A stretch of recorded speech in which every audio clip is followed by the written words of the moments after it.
Let's get started with UMass and Amherst.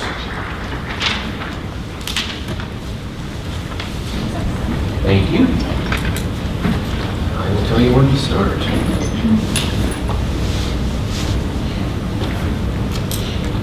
Okay. Welcome to you and welcome to all IBECC for a third time. And please begin. Over the past few days, we've been discussing a study that found that people of color who use our app, Uber, have a significantly worse experience than their white counterparts. And a lot of my colleagues have discussed how we didn't cause discrimination and we don't know how much it's going to cost to fix this issue, and we don't even know exactly the details of how we're going to do it. But I don't think those are the most important points to make, and I think there's an ethical issue here. And I think we need to act, because this country has a tremendous history of brave and forward-thinking leaders who didn't ask when discrimination started or how much it would cost to fix or wait for someone to tell them they had to act. They just did. It was Rosa Parks advocating for her right for equal access to transportation that sparked an ethical movement that extended well beyond those bus doors. Uber believes in the transformative power of transportation. And I know if you work here, you believe that transportation and your access to it shouldn't be determined by what you look like or what neighborhood you're calling from or if your name sounds black. We work for Uber because we believe that everyone deserves a ride. Thank you. Okay. Final welcome to IBECC. Oops, turn that power off. Okay, one last welcome to IBECC. Please begin. Perfect. So I've listened to your arguments regarding the development of autonomous weapon systems. Systems that can identify and destroy targets without any human intervention. And yes, I do agree that the finances are good. And yes, I do agree that the legal side, that we can comply with the legal side of things. But I want to revert back to our core values. Our core values of performing with excellence, doing what's right, and respecting others. I want to repeat that. Respecting others and respecting other people's human rights. But developing an artificially intelligent autonomous weapon systems that without any human intervention can decide between the life and death of an individual is inherently unethical. And because artificial intelligence operates based off of rationality, based off of numbers, based off of data, and based off of algorithms. But human life is so much more than just numbers, than just algorithms, than just data. I want us to create a semi-autonomous weapon system. A weapon system that can do everything a fully autonomous weapon system can, but that brings in that human component that can decide between life and death. I'm not asking us to make a less effective weapon, to make a less intelligent weapon. I'm asking us to bring in that human component to decide who lives and who dies. I'm asking us to bring morality to this weapon. Thank you.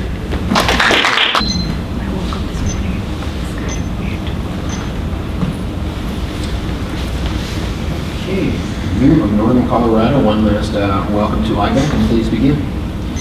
We've been sitting here for a couple hours now, and I think it's time that I get something off my chest. I urge all of us to go read our mission statement.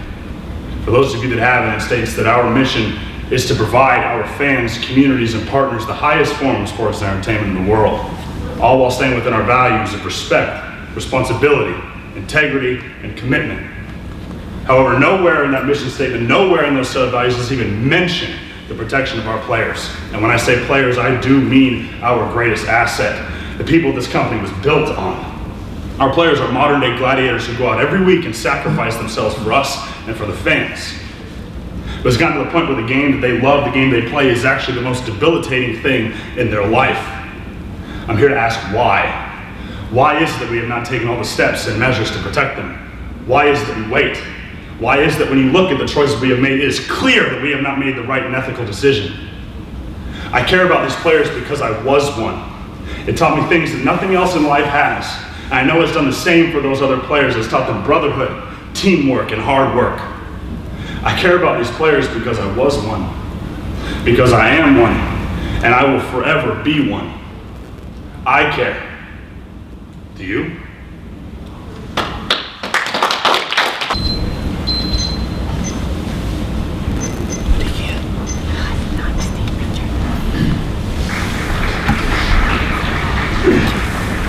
Hong Kong University, welcome to IBECC. Please begin. Okay. Technology companies like Google have long been an advocate of a diverse workforce. And at the moment, we are struggling to even match the structure of the US demographic diversity. And it's even worse at the executive level. So far, we have heard too many band-aid solutions. We need to focus on the core of the problem. We need, as an economic engine of the society, we have the obligation to improve the situation, to go into the education. So with our latest HR consultant here, we need to support our 3 ideas. First of all, broadening the recruitment pool, broadening the schools that we hire from. Secondly, we need to create a sense of inclusiveness in the company. How can we help? Third, we need to help launching the diversity lab, including inspiring younger children to choose technology, younger children from minorities to consider technology as a career option. With these 3 options, with these 3 solutions, we help strike the ideal balance of the diversity in our company. Thank you.